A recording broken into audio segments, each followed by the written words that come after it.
আসসালামু আলাইকুম গাইস, সবাই কেমন আছেন? আশা করি সবাই ভালো আছে, আমিও ভালো আছি। আজকে কিন্তু আমার বট আইডিয়া দিয়ে আমি করতে চলেছি নো প্র্যাঙ্ক। তো চলো দেরি না করে ম্যাচটা স্টার্ট করা যাক। তো এটা কিন্তু আমার বট আইডিয়া, আমার আসল আইডিয়া আমি এখন আনি নাই। এটা হচ্ছে আমার বট আইডিয়া এবং বট আইডিয়া আমি গেমে ঢুকতেছি। আসল কথা হচ্ছে এটা যে আমার ওই আইডিতে একজন টুর্নামেন্ট খেলতেছে, তার জন্য আমি ওই আইডিতে গেম প্লে করতে পারতেছি না। তো আমার এই আইডি আবার গিলিজও খেয়েছে, মানে 8 লেভেলের আইডি মানে গিলিজও খাচ্ছে। যে আইডি যত গ্লেজ খাক কোনো সমস্যা নেই, কিন্তু আমি কিন্তু মেসেজটা দিয়ে দিচ্ছি, এটাই হচ্ছে মেন কথা। মেসের সাথে আমাদের স্বাদ, তোমরা কিন্তু আমাকে অনেক সাপোর্ট দিচ্ছ, আর এই ভিডিওতে যে ফার্স্ট কমেন্ট করবে তার জন্য রয়েছে একটি মাটলি গিবই। তো বেশি দেরি না করে, ও ভাই আমার ম্যাচ হয়ে গেছে, আমি টেরি পাই নাই, আমার কিন্তু ম্যাচে কিন্তু ডেজার্ট ইগল দিয়েছে ডেজার্ট। চলো আমরা কলা বাবার ভয়েস দিই। সে কিন্তু আমাদের সামনে এসলো, পিছন থেকে এসে টিম আপ করার চেষ্টা করলো, কিন্তু আমি টিম আপ না করে তার দিকে মারলাম একটি আর্মির বাংলাদেশি বোম। মারার সাথে সাথে কিন্তু সে অজ্ঞান হয়ে পড়ে গেল। সে ওষুধ খেয়ে আবার উঠে এলো এবং গুলু মেরে ডান দিকে আসলো। ডান দিকে আসার পর বন্দুক দিয়ে আমাকে মেরে দিল, আমার পাছা দিয়ে গু বের হয়ে গেল। কোনো সমস্যা নাই, পরের রাউন্ডে দেখা যাক কি নিতে পারে সেই রাউন্ডটা।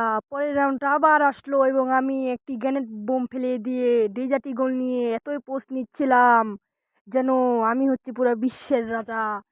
সাথে সাথে কিন্তু আমি এগিয়ে যেতে আবার পিছনে চলে আসলাম, ঘুষি মেরে আবার হাতে বোম নিয়ে বোমটা অন্যদিকে মেরে দিলাম, কিন্তু সে ড্যামেজ খেলো, সেও আমাকে বাংলাদেশি আর্মির বোমটা মেরে দিল। শুধু বমি নয়, সে আমাকে বন্দুকের গুলিটাও মাথায় মারলো। এটা খুবই হাস্যকর বিষয়। সে আমাকে হাই দিল, কিন্তু আমি হাইয়ের উত্তর দিলাম না, কারণ আমি আগেই মৃত্যুবরণ করেছি গাইস। তো দেখা যাক এই রাউন্ডে কি নিতে পারে। আর স্কায়াত না রেড 99। তো আমরা কিন্তু ভার্সেস করতে করতে আমি এমন পোস্ট নিচ্ছিলাম যেই পোস্টের সামনে অন্য কেউ পোস্ট দিতে পারবে না। তারপরে কিন্তু আমি একদম পুরোপুরি প্রস্তুত হয়ে, মানে পুরোপুরি আহম, মানে এই কথাটা এতই সিরিয়াস যে তোমাকে বলতেই পারতেছি না তোমাদেরকে। কিন্তু সে আমাকে বলে দিয়েছে যে আমার কি করতে হবে, সে কিন্তু আমার বইলা দিয়েছে আগে, মানে মাইরা দিয়েছে এক কথা। বেশি কথা কমু না, রাগ উঠে যাইবো। তো যাই হোক, এখন কিন্তু অনেক ভয় দেওয়া হয়ে গেছে। এখন কিন্তু আমার গেম প্লেটা আমি আসলে শুরু করবো, কিন্তু আমি কিন্তু গান ফেলে এবং শর্ট গানার এবং সাথে নিয়েছি ড্রাগন আফ না স্কেচ না কি জন্য, এই গানের নাম যেহেতু আমি জানিনি, তার মানে আমি বট। তাকে মারার সাথে সাথে কিন্তু সে আমাকে মেরে দিল। এই একটা কথা হলো, সে আমাকে কেন মারলো? এই প্রতিশোধটা কিন্তু আমাকে নিতেই হবে। তার জন্য কিন্তু আমি প্রস্তুতি হয়ে গান কেনার জন্য প্রস্তুত ছিলাম। কিন্তু যেই গানটা কিনবো আমি সেটা হচ্ছে ইউএমপি আর ডেজার্ট, মানে ডেজার্ট দিবিলা ইউএমপি আর এক্সিমেট। আমি কেনার জন্য পুরোপুরি প্রস্তুত হয়ে ইউএমপি এক্সিমেট কিনে আমি গান টান ফেলে দিয়ে, মানে গান হাতে নিয়ে রাশ করার চেষ্টা করতেছি উপরে উঠে। এখন তাকে ওয়ান টেপ, মানে ওয়ান টেপ লাগবে না, কোনো সমস্যা নাই। আবার ড্যামেজ দিয়ে দিলাম, পিছন থেকে রাশ করলাম। কই, আমি তো পিছনে না, আমি তো সামনে।